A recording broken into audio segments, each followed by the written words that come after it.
എത്രയോ പുതിയ ആളുകൾ വെച്ചു അങ്കമാലി ഡയറീസ്, പിന്നെ പട്ടിയെ വെച്ചു, വീണ്ടും 30 പുതിയ ആർട്ടിസ്റ്റുകളും വെച്ചു. വട്ടുണ്ടോ സത്യം? മറ്റല്ല, നമുക്ക് ഇഷ്ടമുള്ള സിനിമകൾ ചെയ്യുക എന്നുള്ളത് തന്നെയാണ് അന്നും ഇന്നും എന്നും ചെയ്തുകൊണ്ടിരുന്നത്. അങ്ങനെയാണ്. ഇപ്പൊ ആട് വണ്ണിന്റെ സെക്കൻഡ് പാർട്ട് ഇറക്കുമ്പം ഇതേ ചോദ്യം ചോദിച്ചാ എനിക്ക് ചോദിച്ചാ ഒന്നും ഇല്ലാതെ സെക്കൻഡ് ഇറക്കുന്നു, തിയേറ്ററുകാരെ വരെ വേണ്ടാന്ന് പറഞ്ഞു എനിക്ക് തോന്നണം. അതെ, ആരും തിയേറ്റർ തന്നില്ല. അന്ന് ഒരു ക്രിസ്മസ് സമയത്താണ്. വട്ടാണോ എന്ന് ചോദിച്ചവരുണ്ട്. അപ്പൊ 5 സിനിമകളുടെ കൂടെ 5 വമ്പൻ സിനിമകളുണ്ട്. മമ്മൂക്കയുടെ പടമുണ്ട് മാസ്റ്റർ പീസ്, പൃഥ്വിരാജിന്റെ വിമാനമുണ്ട്, വിനീത് ശ്രീനിവാസന്റെ ആന അലറൽ, മായാനദി ഉണ്ട്, ആഷിക ഉണ്ട്. അപ്പം അന്ന് നമുക്ക് 5ാം സ്ഥാനമേ ഉള്ളൂ സിനിമയ്ക്ക്. അതായത് ഇത് തിയേറ്റർ ഇല്ല. ആലപ്പുഴ എന്ന് പറയുന്ന മേജർ സെന്ററിൽ നമുക്ക് തിയേറ്റർ ഇല്ല. അപ്പൊ അന്ന് ഇതേ ചോദ്യം തിയേറ്ററുകാർ ചോദിച്ചു, ഇയാൾക്ക് വട്ടാണോ ഈ ഒരു പരാജയ ചിത്രത്തിന്റെ 2ാം ഭാഗം ലോക സിനിമയിൽ കേട്ടിട്ടുള്ളത് സാധനം നോക്കാം. പക്ഷേ പടം ഇറങ്ങി 3ാം ദിവസം നമുക്കും കൂടെ തരുമോന്ന് ചോദിച്ച് വരികയും ഈ 83 തിയേറ്റർ 175 തിയേറ്റർ ആവുകയും ചെയ്തിട്ടുണ്ട്. അങ്ങനെയുണ്ട്.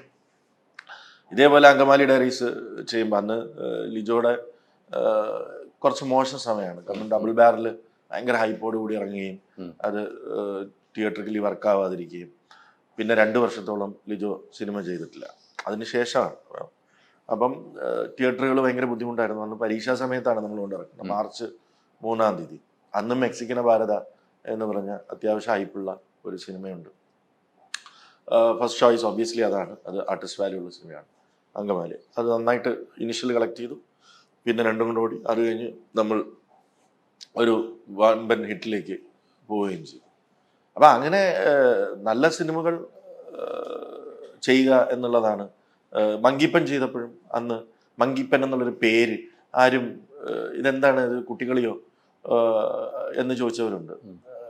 ഇത് ഒരു മെയിൻ സീസണിൽ തന്നെയാണ് അത് ഇറക്കുന്നത്. അങ്ങനെ ഇപ്പം ആട് ചെയ്ത് കഴിഞ്ഞിട്ട് ഇനിയും വലിയ സിനിമകൾ ചെയ്യണം, ഇനി വലിയ ഇത് ചെയ്യണം എന്ന് പറഞ്ഞിട്ട് ഞാൻ ജൂൺ എന്ന് പറഞ്ഞൊരു സിനിമയാണ് ഇറക്കിയത്. അന്ന് രജീഷ ഒരു സിനിമ ആണ് ചെയ്തിരിക്കുന്നത്, ഒരെണ്ണം ഇറങ്ങാനിരിക്കുന്നത്. അപ്പം അന്ന് രജീഷനെ സെൻട്രൽ ക്യാരക്ടറാക്കി ആണ് ജൂൺ എന്ന് പറഞ്ഞ സിനിമ ഇറക്കുന്നത്. അപ്പം സൂഫിയും സുജാതയും ഹോം ചെയ്തപ്പോഴും ആളുകൾ എന്നോട് ചോദിച്ചു, ഇതെന്താണ്? അത്യാവശ്യം ബഡ്ജറ്റിൽ ചെയ്യുന്ന സിനിമയാണ്, ഇന്ദ്രൻ ചേട്ടനെ നായകനാക്കി ചെയ്യുന്ന സിനിമ.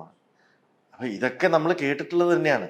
ഇപ്പൊ കൽബ് കൊണ്ടുവരുമ്പോഴും ഇത് തന്നെയാണ്. വീണ്ടും പുതുമുഖങ്ങൾ ഈ കുത്തൊഴുക്കിന്റെ ഇടയിലേക്ക് എങ്ങനെയാണ് ഇത് പിടിച്ചു നിൽക്കുക അങ്ങനെ ചോദിക്കുന്നുണ്ട്. പക്ഷെ നമ്മളെന്താണോ സിനിമയിൽ വന്നപ്പോൾ ചെയ്യാൻ ആഗ്രഹിച്ചത്, നല്ല കണ്ടന്റ് സിനിമകൾ ഉണ്ടാക്കാം. മലയാളം എന്നും അറിയപ്പെട്ടിരുന്നത് നല്ല കണ്ടന്റ് സിനിമകൾക്കാണ്. ആ കണ്ടന്റ് സിനിമകൾ അതിന് അനുയോജ്യരായിട്ട് തോന്നുന്ന ആർട്ടിസ്റ്റുകളെ വെച്ചിട്ട് നമ്മൾ ചെയ്ത് കണ്ടന്റിലേക്ക് ഫോക്കസ് ചെയ്ത് നല്ല സിനിമകൾ ചെയ്യുക എന്ന ഉദ്ദേശത്തോടു കൂടി തന്നെയാണ് ഫ്രൈഡേ ഫിലിം ഹൗസ് ആരംഭിക്കുന്നതും.